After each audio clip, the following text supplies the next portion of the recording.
Welcome, everybody. In this episode, we're going to explore the compelling journey of Shedeur Sanders during the 2025 NFL Draft. He was once projected as a top 10 pick. Sanders experienced a surprising slide to the fifth round, ultimately being selected by the Cleveland Browns. This unexpected turn has sparked discussion about humility, resilience, and character in the world of sports. We'll examine the lessons young athletes can learn from Sanders' experience, including the importance of preparation, the impact of public perception, and the value of maintaining composure under pressure, as well as having the right people in your corner to help you as you pursue your goals. So, through this lens, we aim to provide insights that extend beyond the football field, offering guidance for personal growth and development. So join us as we unpack the story of Shedeur Sanders and the broader implications it holds for aspiring athletes everywhere. Welcome to Confident Common Clutch Car Ride Conversations. I'm your host, Valerie Alston, here to help parents and young athletes spark meaningful dialogue about mental toughness, resilience, and confidence. Whether you're headed to practice, a game, or just running errands, this podcast is your go-to for building stronger relationships and lifelong skills, one car ride at a time. So let's dive in.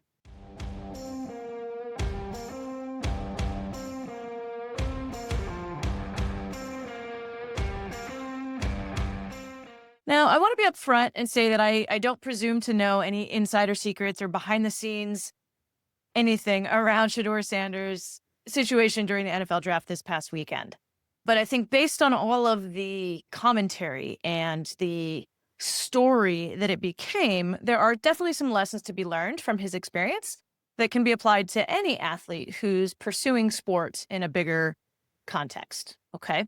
So, one of the first lessons that we can learn from Shedeur's experience is this idea of humility and preparation, that talent alone is not enough to be successful at the next level. Again, a lot of this is speculation, but one of the things that Shedeur Sanders, his slide to the fifth round, many of the commentary is a bit around the idea that maybe he was not humble enough and that he did not necessarily was not as prepared for his interview processes as he probably should have been. And what that means is that maybe he was a little bit overconfident and went in unprepared, which highlights this idea that no matter how successful you are at your current level, when you are going to the next level, you have to prepare for that. And the way you interact with coaches at the next level or management at the next level, whoever that is, that your readiness and preparation for that is equally important. You can't always rely on just your past talent. And so something to consider, especially in Shedeur's example, obviously he was a pretty successful college quarterback, but NFL teams are obviously at a whole nother level. And they're also looking for employees, right? You're moving from, well, I know college sports is a little different right now, but still technically amateur to professional. And this is now a job. And having that self-awareness is really important to recognize what's the difference between confidence and cockiness, right? Is that for Shedeur, has every right to be a very confident young man, very skilled, very talented. But cockiness is that outward display of I'm so good, right? It's that posturing. It's it's the outward version of confidence. Whereas confidence is that internal belief in yourself. And where humility comes into play is that you can absolutely be a confident athlete and understand who you are and that you are great and that you are very good. But you still need to have a bit of humility in the way you explain your talents or how you approach new opportunities, whether that's with an NFL team or maybe you as a young athlete are just trying to try out for a new team. But the way you project yourself, coaches want to know that kids are coachable and that they're going to have good character and a good attitude. And whether you display humility or not is an indicator of that trait of your coachability. Okay. The lesson here for young athletes is that no matter how talented you are, you have to approach every opportunity with humility that you are not the greatest thing since sliced bread. You can be an amazing athlete and have a lot of confidence, but you also have to acknowledge that wherever you're going next, whatever this new step is that you're taking, there's opportunity to learn and to grow. And if you don't project that in your language, in your demeanor, that could set a lot of people off at that next level that maybe you're not worth the hassle. Okay. And you need to be prepared, right? again, Shedeur may or may not have been prepared for his interviews, but they didn't apparently go well. And you can't rest on your laurels. Just because you were good yesterday does not mean you're going to be good tomorrow, right? So you always have to continue preparing for that next level, whatever that is for you as a youth athlete, okay? Another key lesson here is this idea of resilience. So turning setbacks into motivation. So despite the disappointing draft position, Shedeur has done a really great job of being resilient and embracing his now opportunity with the Cleveland Browns. He expressed a lot of gratitude for being drafted in the first place, right? That is not a given, and showed that his readiness to prove himself, stating that this opportunity is going to add fuel to the fire. And for you as a young athlete, it's really important to remember that a temporary setback does not dictate your future. How you handle that setback and how you choose to respond to it is more important, right? That bounce back, that resilience. I mean, Shedeur even had to deal with a prank call during the draft where somebody pretended to be another team, right? But he was able to maintain his composure and focus on those goals and what was real. Okay, so the lesson for you as a young athlete and the parents listening to this is that setbacks are a natural part of any journey. Unfortunately, Shedeur had to endure his in the media, in the spotlight. But I have no doubts that he's going to be a successful young man, because he's going to learn a lot and he's going to grow and reflect from this because of the people in his court and his support team are going to make sure that he does that reflection. All right. And so as young people, making sure that you're any setback that you're looking back and saying, okay, what did I learn? And how can I turn this challenge into a new opportunity for growth? The third thing that we can learn from Shedeur's experience is that character and teamwork matter beyond individual performance. Again, and I'm not going to pretend that I understand and know all the behind the scenes situations, but a lot of feedback from the NFL personnel highlighted they had concerns about Shedeur's attitude during interviews, emphasizing that the character and interpersonal skills are equally crucial, especially in the professional world, as your physical abilities. And so that demeanor, this idea of you as an athlete, even as a youth athlete, maybe trying to go to college, you are the sum total of your parts. You're not just an athlete who is on the field, right? I know this is true for a lot of college coaches, is they want to see your character. They want to see who you are off the field because essentially they're investing for 4 years of your time. And they want to make sure that you're somebody that they want to be around and that's going to be a good teammate. So really thinking through that as an athlete, that are you developing strong character traits in addition to your talent and your skills?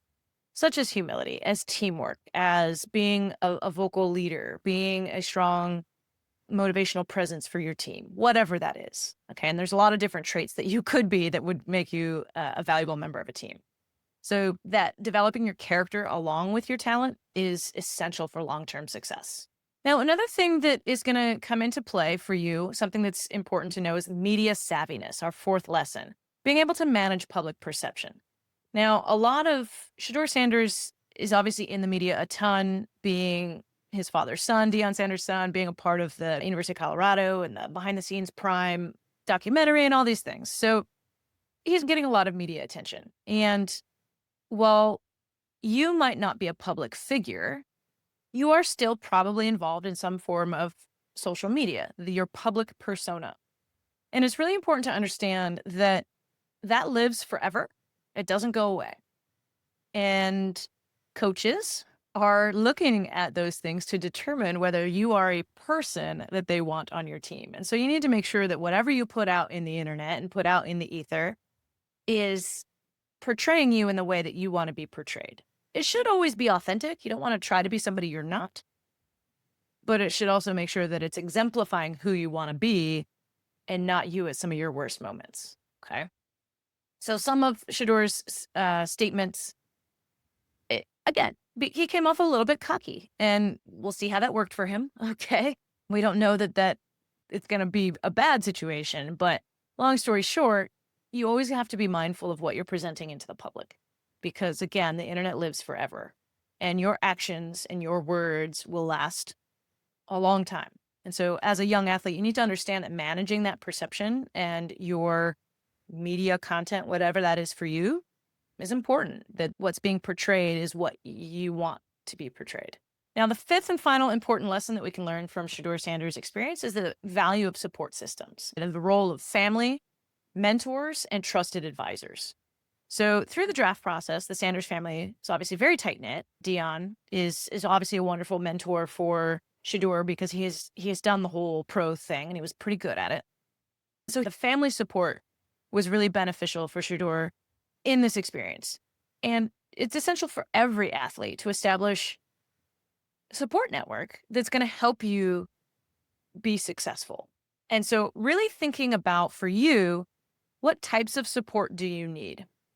You need the family right there to support you, friends, but also think about trusted advisors. One of the commentaries that I watched and read was about that Shedeur did not have an agent, so somebody who was there to make the deals. Dion, his dad, was acting as his agent. And one of the critiques of that is that it's possible that maybe Shedeur, because he didn't have a trusted agent whose sole job was to get the truth from these various teams, that because everybody in the NFL really likes Dion, and maybe they didn't give him the truth about how Shedeur did in some of these interviews and different things. So one of the speculations is that they didn't have a accurate perception of how he was being judged by the NFL, which made their expectations much higher. And in reality, he was being judged at a much lower level. And again, some of this is speculation, so we don't know this for sure. But what this means for you, what you can learn from this as youth athletes, as parents of youth athletes, is you need to make sure that you have trusted truth tellers in the path of your child. And what I mean by that is sometimes you need to know the hard truth. We have a lens as parents that we don't always see our child accurately. As the athlete, we don't ever always see ourselves accurately. And if you're trying to move to the next level, whatever that is for you, you need trusted, accurate depictions of where you sit in relation to that next level. If you don't have the skill set yet to play in high school as an 8th grader, well, having dreams of playing varsity is probably wildly unrealistic. But if that's what oh yeah, my kid can play varsity. Well, if you have a trusted coach that's been coaching at high school level for ages and says, you're not there yet, right? You have to be able to have that from somebody to give you the hard truth about where you really stand, what your current skill level is, because what that truth does is that it enables you to grow and to develop and not have an inflated or inaccurate assessment of your skill set. Okay, so for young athletes and your support systems, your parents, of course, you all need to support each other, but also make sure you've got that trusted advisor or coach whose opinion that you value highly, that's going to be an honest broker and give you the truth, good or bad. Okay, so those are some lessons that we can learn from Shedeur's experience. Before we dive into our conversation prompts today, I want to kindly ask you that if you're enjoying the Confident Calm and Clutch Car Ride Conversations, I would be so grateful if you could take a moment to leave a review. Your feedback, specifically a 5-star review, but your feedback, not only does it help me improve the podcast and make sure that you're getting what you need, what it does is every review enables my podcast to show up higher in rankings and searches. And so it makes it more likely that people will find it. So if you're willing to help more people find this podcast, I would really appreciate a review. And thank you so much for your support. All right, so let's dive back into our conversation. So a couple of quick reminders of our rules. Again, there are no wrong answers. Please take turns talking and listening with each other. Try to minimize your distractions. And remember that you can pause after each individual question and discuss, or you can listen to all of the questions and just have a conversation after that. All right, so let's dive into our first question. So Shedeur Sanders was projected to be a top pick, but he fell into the 5th round. So for you athletes, how do you think he felt during that experience? And how might you handle unexpected setbacks in your own life?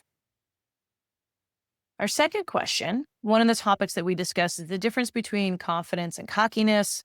So I'd like you to think about, how can you differentiate between being confident and being humble? And why is that distinction important? Parents, what does it look like for you to be confident and humble versus confident and arrogant? If you're a coach, what behaviors do you see that makes somebody be cocky versus confident, right? The perception they are cocky versus confident, okay? So really discuss what that looks like and what the difference is. and how you as an athlete can make sure that you're being confident and humble and not confident and cocky. All right, our third question. So after being drafted, Sanders expressed gratitude and desire to prove himself. And so I'd like you to think about, how can you adopt a mindset of gratitude and determination to help you grow even when things don't go as planned? So maybe parents, if you can share an example when in a time in your life where something did not go as planned, but looking back on it, you realize, oh my gosh, that was probably one of the better experiences I had, or I grew the most from that. Young athletes, I know you may or may not have big experiences the way Shedeur just experienced this past weekend, but you've probably had setbacks in your life. And so really think about, how could you adopt that mindset of gratitude for the situation that it's going to teach you a lot, but also keep the determination to grow. Okay. And our final question of the day: what steps can you take to ensure that you're not only skilled and talented as an athlete, but also prepared and respectful in your endeavors, in the sense that you're also building character? All right, y'all. Remember to keep that conversation rolling, and let's make these car rides count. Thank you so much for joining me on Confident, Calm, and Clutch Car Ride Conversations. If you found this episode helpful, please share it with at least one other parent or coach that you think could benefit from this conversation. If you're looking for more weekly tips, mindset shifts, and conversations that help you and your athlete maybe stay confident, calm, and clutch, no matter the scoreboard, please consider subscribing to my newsletter at www.confidentcalmclutch.com/newsletter. And if you have suggestions for a new topic or that you would like to see or hear about, there's a link in the show notes that you could send me a message about a topic that you're interested in. You could also find me on social media and DM me on either Facebook or Instagram at Alston Coaching. Okay. And I look forward to hearing from you and continuing these conversations as we go. All right, y'all. We'll see you next time.